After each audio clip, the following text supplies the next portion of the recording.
Hi friends, ಹೇಗಿದ್ದೀರಾ friends? ಈಗ ಇಡೀ ದೇಶಾದ್ಯಂತ ಮನೆ ಮಾತಾಗಿರ್ತಕ್ಕಂಥ ವಿಷಯ ಅಂತಂತಂದರೆ ಅಯೋಧ್ಯೆಯ ರಾಮ ಮಂದಿರದ ಲೋಕಾರ್ಪಣೆ.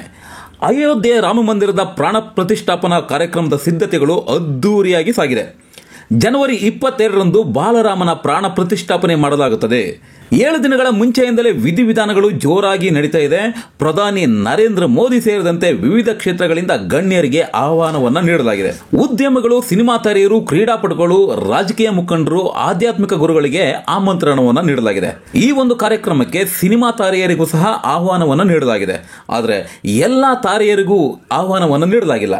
ಕೇವಲ 23 ಸಿನಿಮಾ ತಾರೆಯರಿಗೆ ಆಹ್ವಾನವನ್ನು ನೀಡಲಾಗಿದೆ ಅಂತ ಹೇಳಲಾಗ್ತಿದೆ. ಆ ಸಿನಿಮಾ ತಾರೆಯರು ಯಾರ್ಯಾರು ಅಂತ ನೋಡೋಣ ಬನ್ನಿ. ಹಾಗೆ ಕನ್ನಡ ಚಿತ್ರರಂಗದಿಂದ ಯಾವ ತಾರೆಯರಿಗೆ ಈ ಒಂದು ಕಾರ್ಯಕ್ರಮಕ್ಕೆ ಆಹ್ವಾನ ಬಂದಿದೆ ಅಂತ ಸಹ ಹೇಳ್ತೀನಿ ಬನ್ನಿ. ಅದಕ್ಕೂ ಮುಂಚೆ ಒಂದು ಚಿಕ್ಕ ವಿನಂತಿ, ಈ ವಿಡಿಯೋ ಇಷ್ಟ ಆದರೆ ದಯವಿಟ್ಟು ನಮ್ಮ ಚಾನಲ್ನ ಸಬ್ಸ್ಕ್ರೈಬ್ ಮಾಡಿ ಮತ್ತು ನಮ್ಮನ್ನು ಸಪೋರ್ಟ್ ಮಾಡಿ.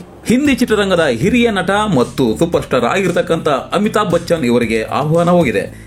ನಂತರ ತಮಿಳು ಚಿತ್ರರಂಗದ super star style king Rajinikanth ಇವರಿಗೆ ಆಹ್ವಾನ ಹೋಗಿದೆ.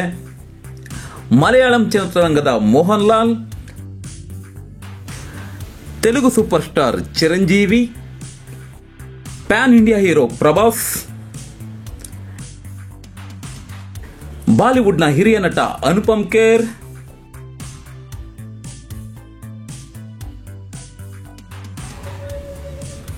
ಬಾಲಿವುಡ್ ನಟ ಅಜಯ್ ದೇವಗನ್,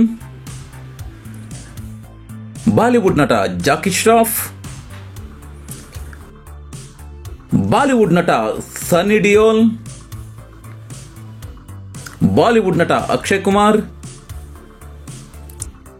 ಬಾಲಿವುಡ್ ನಿರ್ದೇಶಕ ಸಂಜಯ್ ಲೀಲಾ ಬನ್ಸಾಲಿ, ಬಾಲಿವುಡ್ ನಟ ರಣದೀಪ್ ಹೂಡಾ, ಬಾಲಿವುಡ್ ನಟ ರಣಬೀರ್ ಕಪೂರ್, ಬಾಲಿವುಡ್ ನಟಿ ಅನುಷ್ಕಾ ಶರ್ಮಾ, ಬಾಲಿವುಡ್ ನಟಿ ಕಂಗನಾ ರನೌಟ್, ಬಾಲಿವುಡ್ ನಿರ್ದೇಶಕ ಮಧುರ್ ಭಂಡಾರ್ಕರ್, ಬಾಲಿವುಡ್ ನಟ ಆಯುಷ್ಮಾನ್ ಖುರಾನಾ, ಹಾಗೆ ಬಾಲಿವುಡ್ ನಟ ಟೈಗರ್ ಶ್ರಾಫ್ ಮತ್ತು ಬಾಲಿವುಡ್ ನಟಿ ಆಲಿಯಾ ಭಟ್ ಇವರಿಗೆ ಆಹ್ವಾನ ಕೊಡಲಾಗಿದೆ. ಹಾಗೆ ಕನ್ನಡದಿಂದ ಕಾಂತಾರ ಚಿತ್ರದಿಂದ ಇಡೀ ದೇಶಾದ್ಯಂತ ಮನೆ ಮಾತಾದ ರಿಷಬ್ ಶೆಟ್ಟಿ, ಹಾಗೆಯೇ ಪ್ಯಾನ್ ಇಂಡಿಯಾ ಹೀರೋ ಆಗಿರ್ತಕ್ಕಂಥ ರಾಕಿಂಗ್ ಸ್ಟಾರ್ ಯಶ್ ಇವರಿಗೆ ಆಹ್ವಾನವನ್ನು ನೀಡಲಾಗಿದೆ. Thank you friends. ವಿಡಿಯೋ ಇಷ್ಟ ಆಗಿದ್ರೆ ದಯವಿಟ್ಟು ನಮ್ಮ ಚಾನಲ್ನ ಸಬ್ಸ್ಕ್ರೈಬ್ ಮಾಡಿ ಮತ್ತು ನಮ್ಮನ್ನು ಸಪೋರ್ಟ್ ಮಾಡಿ.